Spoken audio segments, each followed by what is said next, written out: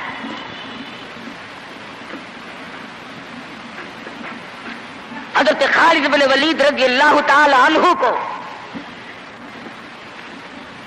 50-60 آدمی دیے، جاؤ بادشاہ کی فوج کا اندازہ لگا کے آؤ، تخمینہ لگا کے آؤ، اسلحہ دیکھ کے آؤ، ان کی تعداد کا اندازہ لگاؤ وہ کتنے ہیں۔ حضرت خالد بن ولید رضی اللہ تعالی عنہ چند صحابہ کرام کو ساتھ لے کر کے پہنچے۔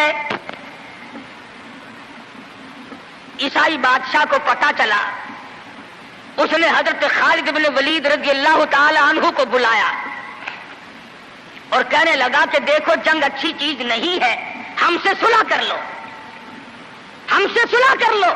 حضرت خالد فرمانے لگے صلح میں دیر کیا ہے، قول لا الہ الا اللہ محمد الرسول اللہ صلی اللہ علیہ وسلم، کلمہ پڑھ، مسلمان بن جا، میرا بھائی بن جا، جنت کا حقدار بن جا، میرے نبی کا غلام بن جا، اللہ کی توحید کا ماننے والا بن جا، ابھی تمام باتوں میں صلح ہو جائے گی۔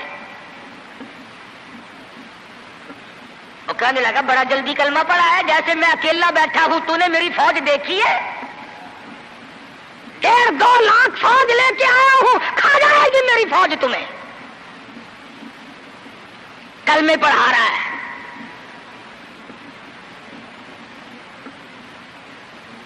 حضرت خالد کو کہنے لگا تجھے پتا نہیں تو کس کے سامنے کھڑا ہے؟ فرمایا ہاں، ایک عیسائی کافر کے سامنے کھڑا ہوں۔ وہ کہنے لگا ہے کوئی جلاد؟ فوراً تلوار لے کر حاضر ہو گئے، کہا اس گستاخ کی گردن کاٹ مارو۔ حضرت خالد کے ساتھ 2 آدمی اور تھے، انہوں نے یہ نہیں کہا ہے جی اجی ہم تو یوں ہی بات کر رہے تھے جی، اجی آپ برہم ہو گئے، اجی حضور آپ ناراض ہو گئے۔ حضرت خالد نے یہ نہیں فرمایا کہ باہر والوں کو اطلاع کر دو، وہ 50-60 آدمی تو ہمارے ساتھ مل جائے۔ 2 ساتھیوں کو فرمایا اب ایک دوسرے کی طرف مت دیکھنا، تلوار نکال لو، انشاءاللہ حوض کوثر پہ ملاقات ہوگی۔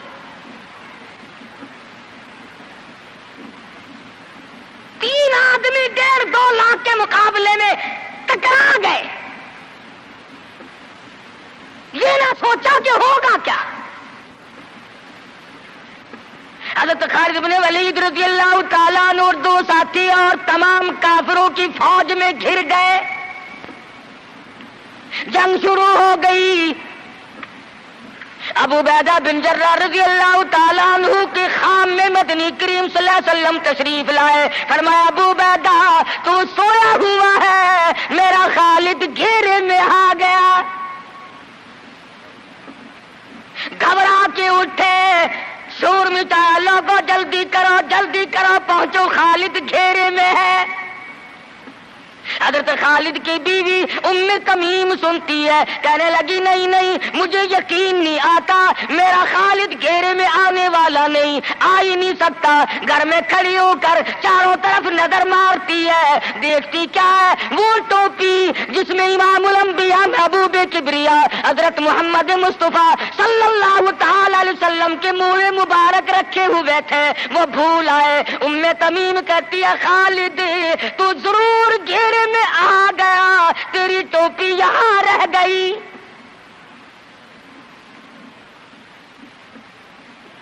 ام تمیم نے ٹوپی لے کر کے شور نہیں مچایا، کپڑے نہیں پھاڑے، چہرہ نہیں نوچا، ابو عبیدہ کے پاس نہیں آئی، بغل میں ٹوپی دبائی، برقع اوڑھا، گھوڑے پہ سوار ہوئی، تلوار لے کر گھوڑے کو سر پٹ چھوڑ دیا۔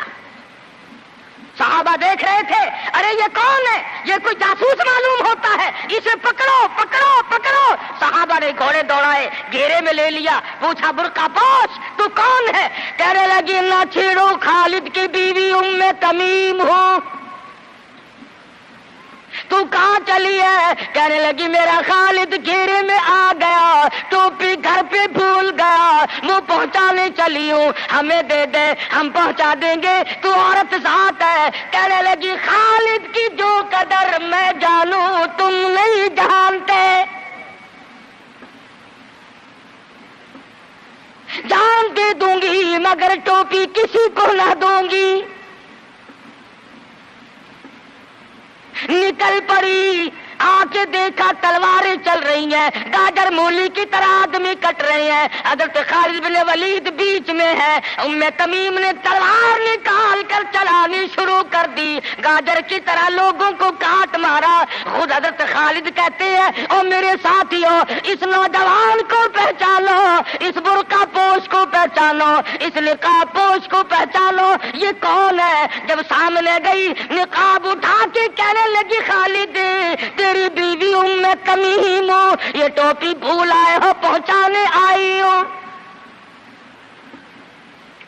اور کراچی کے مسلمانوں، تم نے کبھی سوچا نہیں خالد کے سر پہ نبی کی ٹوپی نہیں، جس میں نبی کے بال رکھے ہوئے تھے، وہ گھیرے میں آ گئے۔ آج تیرے پاس قرآن نہیں، تو گھیرے میں ہے۔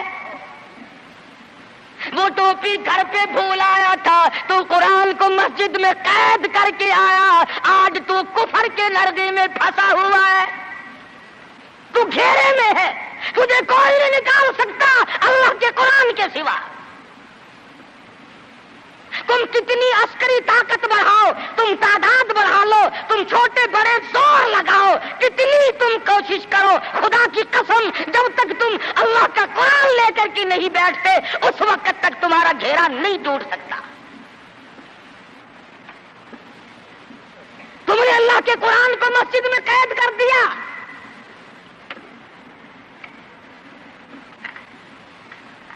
نہ اس کو عوام صدر میں جگہ دی، نہ مارکیٹ میں جگہ دی، نہ محلے میں جگہ دی، نہ برادری میں جگہ دی، نہ خاندان میں کوئی جگہ دی، تمام کو اکٹھا کر لو گے، اللہ کے قرآن کو پوچھنے والا کوئی نہیں۔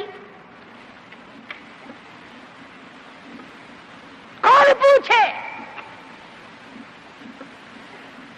حضرت خالد تو صرف ٹوپی بھول کر آئے تھے، ہم نے قرآن ہی بھلا دیا، نبی کی سیرت کا آئینہ بھلا دیا۔ خدا کی قسم نبی نے امانت تمہارے سپرد کی ہے، میدان حشر برپا ہوگا اور اللہ کا پیغمبر کھڑا ہو کر تم سے مطالبہ کرے گا، لاؤ میری امانت کہاں ہے؟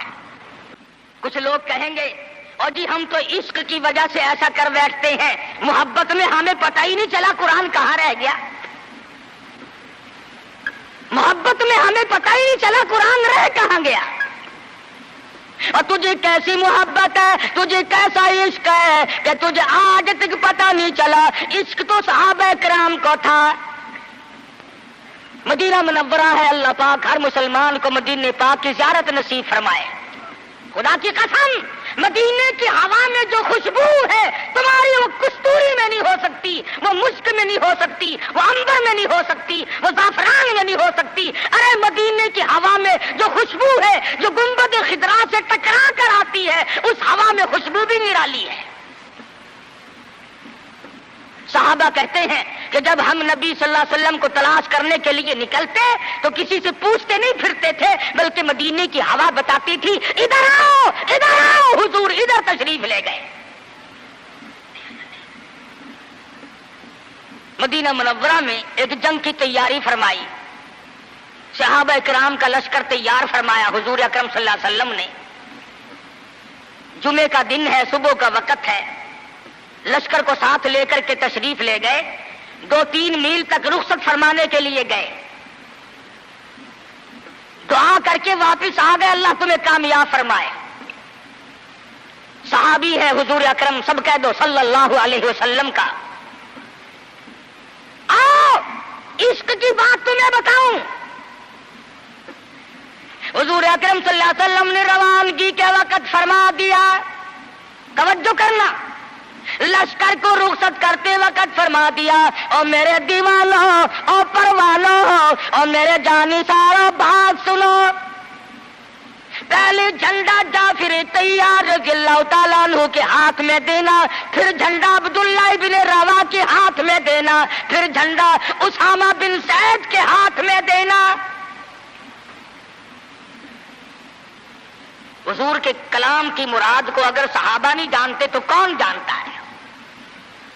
سمجھ گئے صحابہ کہ جعفر طیار شہید ہوں گے، یہ جو حضور نے فرمایا پھر اس کو دینا، پھر اس کو دینا۔ حضور صلی اللہ علیہ وسلم کے کلام کی، فرمان کی، ارشاد کی مراد اور منشا غرض و غائب صحابہ سمجھ گئے کہ جعفر طیار شہید ہوں گے، اور پھر عبداللہ بن روا بھی شہید ہوں گے، اور اسامہ بن زید بچ کے آئیں گے۔ صحابہ کا تجربہ تھا حضور کے کلام کو سمجھنے کے لیے۔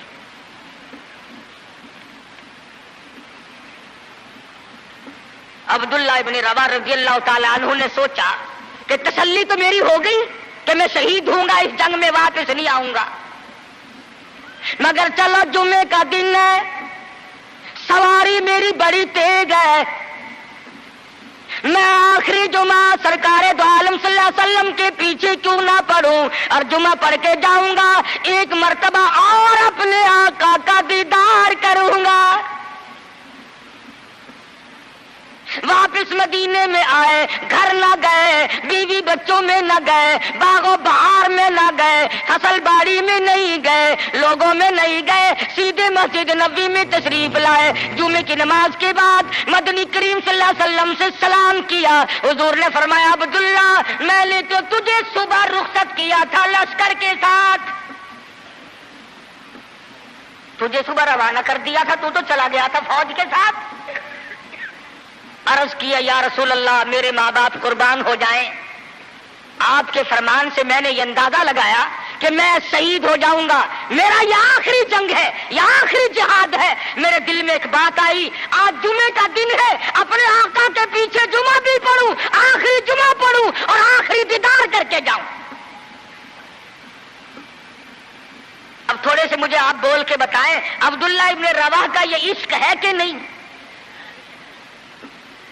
کوئی ڈر کی بات نہیں، کوئی خوف کی بات نہیں، بیوی بچوں کی محبت نے نہیں کھینچا، باغوں کو دیکھنے نہیں گیا، بچوں سے ملاقات کے لیے نہیں گیا۔ ارے حضور کا عشق ہے، کہتا آخری جمعہ، آخری دیدار، آخری ملاقات۔ اور عرض کیا میرے آقا میں اپنے ساتھیوں کو جا ملوں گا، میری سواری بڑی تیز ہے۔ امام الانبیاء محبوب کبریا حضرت محمد مصطفیٰ صلی اللہ علیہ وسلم کا چہرے انور سرخ ہو گیا۔ فرمایا عبداللہ تو ساتھیوں کو نہیں مل سکتا، نہیں مل سکتا، جب تیرے ساتھی جنت میں جائیں گے 500 سال بعد میں بہشت میں جا سکے گا۔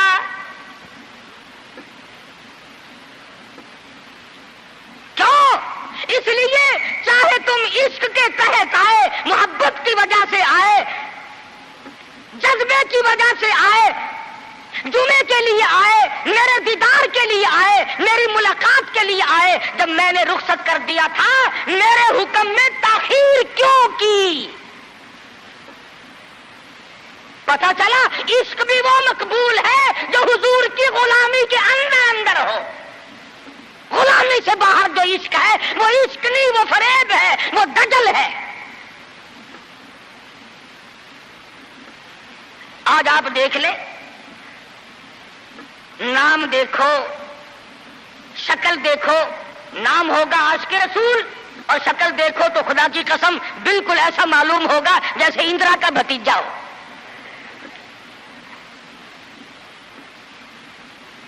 پہچان نہیں سکے گا آدمی، کیا کر سکتا ہے آدمی شکل میں؟ صورت نہیں، سیرت نہیں، لباس نہیں، اخلاق نہیں، کردار نہیں، تمام چیزوں کا تختہ نکال کے رکھ دیا ہے۔ اور آج قوم اسی وجہ سے مصیبتوں سے دوچار ہے، وہ نرغے میں پھنسی ہوئی ہے، وہ نکل نہیں سکتی، وہ سہارا ڈھونڈ رہی ہے مادی قوت کا۔ حضور ناراض ہو گئے صلی اللہ علیہ وسلم۔ صحابی کہتے ہیں میں چاہتا تھا زمین پھٹ جائے، مجھے لقمہ بنا کر نگل جائے، کہتا ہے مجھے زندگی تلخ لگنے لگی، ہائے میرے آقا مجھ سے ناراض کیوں ہو گئے؟ عبداللہ بن روا تشریف لے گئے، گھر پھر بھی نہیں گئے، بال بچوں میں پھر بھی نہ گئے، اور جا کر کے جہاد میں شریک ہو گئے۔ 3 دن گزر گئے، کوئی چیز حلق میں نہ گئی، کمر سیدھی نہیں ہو سکتی تھی، جنگ سخت تھا، لڑائی شدید تھی، تلواریں چل رہی تھی۔ عبداللہ بن روا فرماتے ہیں مجھے بھوک لگی، سیدھا کھڑا نہیں ہو سکتا تھا، مجھے یاد آیا میرے تھیلے میں گوشت کے خشک ٹکڑے موجود ہیں، میں ان کو منہ میں لے کر ذرا چوسنے لگا، مجھے مدینے کا باغ یاد آیا، مجھے بیوی یاد آئی، مجھے اولاد یاد آئی۔ اے نبی کے دیوانے کا طرز زندگی دیکھ۔ صحابی کہتا ہے میں نے انگلی حلق میں ڈال کر وہ بوٹی باہر نکال دی، کہا اچھا میں تجھے کچھ کھانے کے لیے دینے لگا ہوں تو یہاں بیٹھ کر گھر یاد آیا، کھڑے ہو گئے اور فرمانے لگے اور میری بیوی اور تمہیں طلاق ہو، اور میرے باغ بہار جاؤ، اسلام کے لیے وقف ہو تم آج کے بعد میرے نہیں۔ کسی نے پوچھا کیا کہہ رہے ہو؟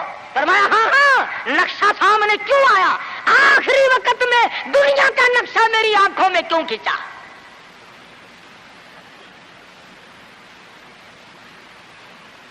صحابی نے اپنے دل میں تصور بھی لانا اچھا نہ سمجھا، میری عاقبت خراب نہ ہو جائے، میری آخرت نہ بگڑ جائے۔ عبداللہ بن روا تلوار لے کر کھڑے ہو گئے، کسی نے لکھا 3 دن کا، بعض نے لکھا 5 دن کا بھوکا صحابی ٹکڑے ہو گیا۔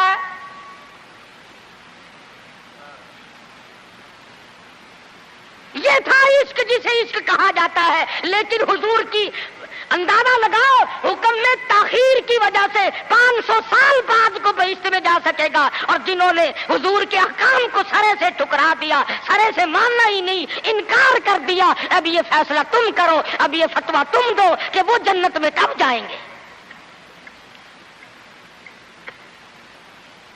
امام الانبیاء محبوب کبریا حضرت محمد مصطفیٰ صلی اللہ تعالی علیہ وسلم کے دیوانوں نے حد کر دی، پروانوں نے حد کر دی، جس صورت سے بھی ان کو لگایا گیا اسی صورت سے وہ آگے بڑھتے رہے۔ فاروق اعظم کی حکومت ہے، سب کہہ دو رضی اللہ تعالی عنہ۔ مصر کے علاقے میں کافروں نے ایک سازش بنائی، لڑکیوں کو ہار و سنگار کر کے کوٹھے پہ کھڑا کر دیا۔ پروگرام مسلمانوں کو پہلے معلوم ہو گیا کہ مسلمان فوج کے کلچر کو تباہ کرنا چاہتے ہیں، مسلمان کے اخلاق و کردار کو برباد کرنا چاہتے ہیں۔ فاروق اعظم کو خط لکھا، اور راستہ کوئی نہیں فوج کے گزرنے کا، ایک ہی راستہ ہے، اور اس راستے کو خراب کر دیا گیا، اس راستے میں کانٹے بچھا دیے گئے، حسن کی دولت بکھیر دی گئی تاکہ مسلمانوں کا دل خراب ہو۔ ارے یہ کافر کا بھی عقیدہ ہے کہ اگر مسلمان کا پاؤں پھسل گیا پھر یہ جہنم سے اڑے نہیں ٹھہرتا۔ فاروق اعظم رضی اللہ تعالیٰ عنہ نے خط کا جواب دیا اور صاف صاف لکھ دیا کوئی پریشانی کی بات نہیں، ساری فوج کو اکٹھا کر کے قرآن کی آیت سنا دو، ساری فوج کو اکٹھا کر کے قرآن سناؤ۔ چنانچہ کمانڈر نے، سپہ سالار نے فوج کو اکٹھا کیا اور قرآن کریم سنا دیا، وَقُلْ لِلْمُؤْمِنِينَ يَغُضُّوا مِنْ أَبْصَارِكُمْ وَيَحْفَظُوا فُرُوجَكُمْ ذَلِكُمْ أَزْكَىٰ لَكُمْ إِنَّ اللَّهَ خَبِيرٌ بِمَا يَصْنَعُونَ۔ مسلمانوں اپنی نظروں کی حفاظت کرو، اپنے ایمان کی حفاظت کرو، اگر تم کلکھی آنکھوں سے بھی دیکھو گے خدا تمہاری ساتھ ہے، وہ تمہاری تمام حرکتوں کو دیکھتا ہے۔ بس ایک قرآن کی آیت سنائی سبینا نہیں ہوا تھا، سارا قرآن نہیں سنایا، ایک آیت سنائی ہے مسلمان فوج کو، اور پھر حکم دیا لڑکیاں گزرو اسی علاقے سے جہاں یہ تمام سازش کی گئی ہے. صحابہ گزر رہے ہیں, تابعین مسلمان گزر رہے ہیں, تالیاں بجتی ہیں, ڈانس ہوتا ہے, جھنکار ہے, گانا بجانا ہے, تمام مسلمان گزر گئے. لڑکیاں کہنے لگی آئے اور جانے والوں تم سارے اندھے تو نہیں, اس حسن کو کوئی تو دیکھو. سر اٹھاتے نہیں. ایک مسلمان سپاہی گزرتا گزرتا کہنے لگا کوئی کیسے دیکھے گا, سارے کے سارے اللہ کا قرآن سن کے آئے ہیں, سارے قرآن پاک سن کے آئے ہیں, یہ دیکھیں گے کیسے؟ لڑکیاں کہنے لگی وہ قرآن کیسا ہے, اس میں کتنی قوت ہے, اس میں کتنی طاقت ہے, اس میں کتنی استعداد ہے, اس میں کتنی پاور ہے, جو ایسے حسن کے نظارے سے روک دے, جو ایسا حسن نہ دیکھنے دے. اور کہنے لگے جانے والوں یوں نہ جاؤ, وہ قرآن کریم ہمیں بھی سناتے جاؤ, سناؤ ہمیں وہ قرآن. ایک مسلمان سپاہی چلتا بھی جاتا ہے, قرآن بھی پڑھتا جاتا ہے. تاریخ شاہد ہے, عیسائیوں کی بیٹیاں تھی, یہودیوں کی لڑکیاں تھی, کافروں کی بیٹیاں تھی. ارے تڑپ تو تڑپ کر نیچے چھلانگ لگائی, اور جانے والوں چھوڑ کے نہ جاؤ, ہمیں بھی یہ قرآن سناؤ اور ہمیں بھی اللہ کے بندے بناؤ. ایک ایت سن کر اتنا عمل کیا, جن کو سازش بنایا تھا وہ تمام لڑکیاں مسلمان ہو کر مجاہدین کے ساتھ ساتھ جاتی ہیں. آج سارا قرآن ہمارے سامنے ہے. اور قرآن بھی کیسا, جب کوئی مر جائے قرآن ختم کرنا, بھائی قرآن ختم کرنا, بلکہ قرآن شریف کوئی 2-3 ورقوں کا جو ختم کرنا ہے. 4-5 آدمی بیٹھ جاتے ہیں, ورق گردانی کی, پلٹ دی الٹ دی, پلٹ دی الٹ دی. جب اندازہ ہوا نا کہ کھانا تیار ہو گیا, انہوں نے کہا صاحب قرآن بھی ختم ہو گیا ہے.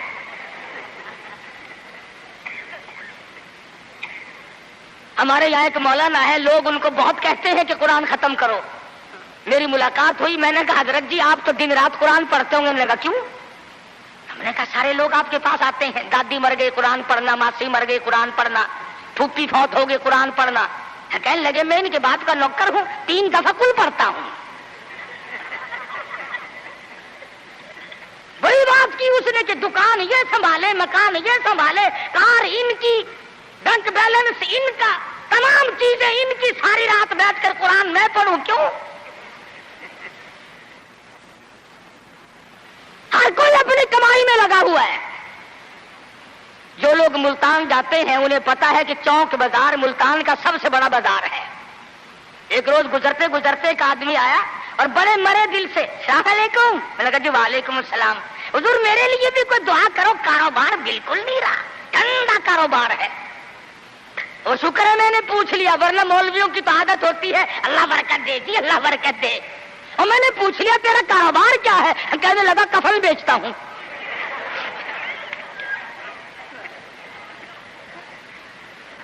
اور بدبخت میں نے کہا کاروبار بدل لے, لوگ مرے تو تیرا دھندا چلے. اس لیے لوگوں کو کہا کرتا ہوں کہ مولویوں کو شادیوں میں دیا کرو, کہا کہ یہ دعا کرے یا اللہ ایک ایک کی 4 شادیاں ہوں. اب مرے بغیر تم رسید نہیں دیتے, جب تک مرو گے نہیں مولوی کا گھر میں داخلہ تن.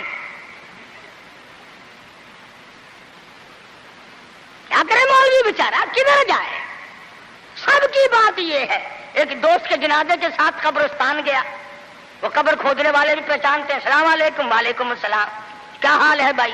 لگا حال کیا ہے, آج 5ویں دن ایک مردہ لے کے آئے ہو, کم سے کم ہمارے لیے بھی دعا کر, ایک مردہ تو روز کہا جایا کرے. عقل کرو. شادی میں تو قرآن کو جگہ نہیں دیتا, بنگلے میں, کوٹھی میں, فلیٹ میں, کاروبار میں, دکان میں خدا کے قرآن کو جگہ نہیں دیتا. خدا کی قسم ارشاد فرمایا نبی کریم صلی اللہ علیہ وسلم نے, جو لوگ قرآن پاک کی تلاوت کرتے ہوئے مر جائے اپنی قبر سے قرآن پڑھتا ہوا اٹھے گا.